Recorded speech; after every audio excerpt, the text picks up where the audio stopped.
If you've been thinking about walking the Camino de Santiago, this will be the most important video you'll ever watch because your choice of footwear is everything. We did the Camino 7 years ago with my parents, and my feet failed me miserably, and my choice of footwear was not the best. I didn't give myself enough time to train my feet to get used to the shoes. And a really big mistake I made was getting a pedicure a couple of weeks before the Camino. You don't want to get a pedicure. You want your feet strong. You want the skin tough. So this is really important. Please remember that. Now let's talk about shoes. Now, what I did this time, I started training with my shoes about a month before leaving for the Camino. So make sure you do that. Even if you have comfortable shoes that you're used to wearing, that you're hiking in all the time. But for example, it's summer and you haven't really worn shoes, you've been in sandals or flip-flops all summer, you need to get your feet used to those shoes again. It really does take some time. So leave at least 3 to 4 weeks to wear those shoes and wear them constantly. Now, I took 3 pairs of shoes with me for the hike, and I was alternating all 3, and I'm really glad that I did this because it proved to be very, very helpful. Now, these are the hiking shoes that I took. And these are by Isaacs. They are super comfortable, gel Sonoma, they call them. And it's really hard for me to find good hiking shoes. I've got the pinky toe, like really chunky, and my feet are wide. So that's always like a big trigger point for me where I start getting blisters. And the last time I walked the Camino, I had like 30, 40 blisters, and I had to drain them with a syringe every night, and even ended up at the hospital to drain them. So this was crucial for me. So when I found these shoes a couple of years ago, I quickly bought I think I have 2 or 3 pairs extra. So even if they don't make them anymore, I will have them. So if you have wider feet, these are a really good choice.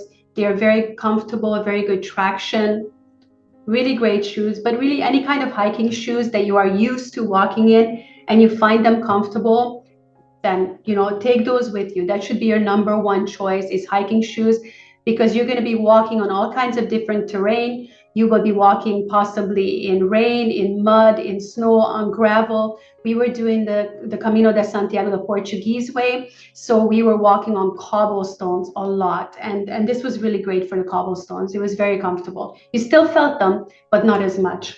Now, another pair that I took with me are my hiking sandals from Skechers. I have this in all different colors. They are very, very comfortable for walking. And sometimes you want to give your feet a break from the hiking shoes, or it was a really hot day and I didn't want my feet sweating and possibly eczema flaring up. And I decided to go with them a couple of days on the Camino. I tried to choose days when I knew it would be mostly flat. We were walking the coastal way, so we knew we were walking on boardwalks near the sea, and it wasn't a lot of mountains. These are not good when you have to walk in sand or on gravel, because little stones will get in there or little specks of sand will get in there, and then they do become very uncomfortable. For the most days that I wore them, they were absolutely fine, and it was a really nice break from the hot shoes that I was wearing the other days. Now, I also wanted to take a pair of shoes, just comfortable walking shoes with me. Now, obviously, if you're carrying your own bag and you don't have them transported, you're not going to be taking 3, 4 pairs of shoes with you. So you really need to just choose one, which will probably be your hiking shoes, possibly alternating with sandals, hiking sandals. I saw a lot of people wearing sandals, especially with socks. I know those come very highly recommended. So that's another option, but you do definitely, minimum, you need to have 2 options, because if you do start getting blisters, you need to have something on standby. Also have the plasters ready, so if you do get blisters, stop right away and cover them. Another tip is to have an extra pair of socks in your bag, so if your feet start sweating or you feel friction or blister forming anywhere, stop and change those socks. I had to do that a couple of times, but honestly, I managed to do almost close to 300 kilometers and 0 blisters. For feet that are so prone to blisters, it was like a miracle for me. So if you follow these tips, it will definitely help.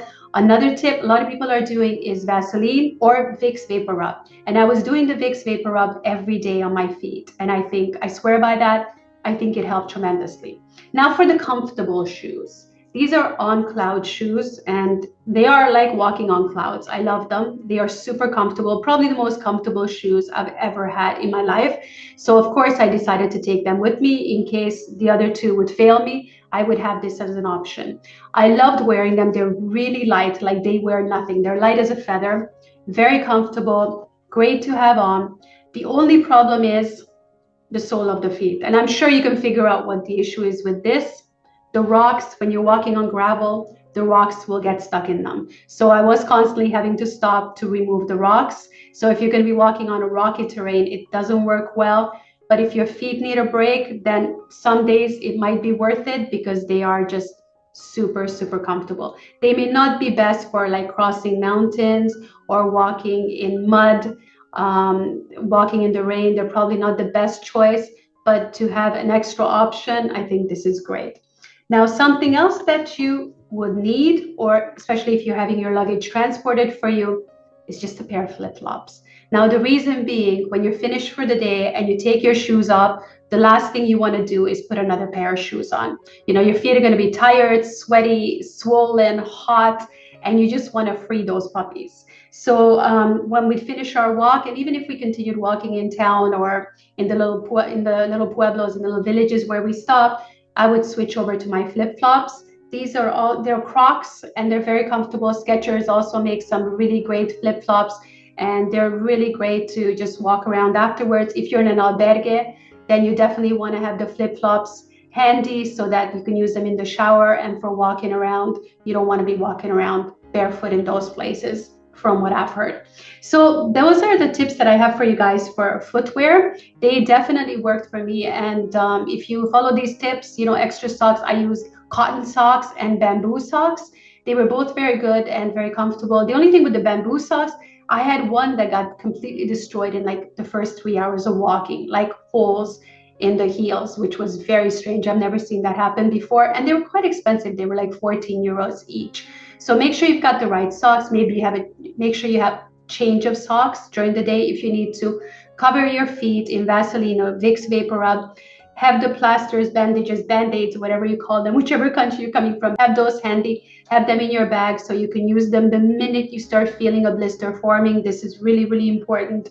And have different options for shoes, and your feet will thank you, and your Camino will be an amazing experience. This time for me, I can't even compare it to the first time. It was just incredible. And because my feet were so bad the last time, I just couldn't enjoy the experience. So I hope these tips will help you, and bon camino.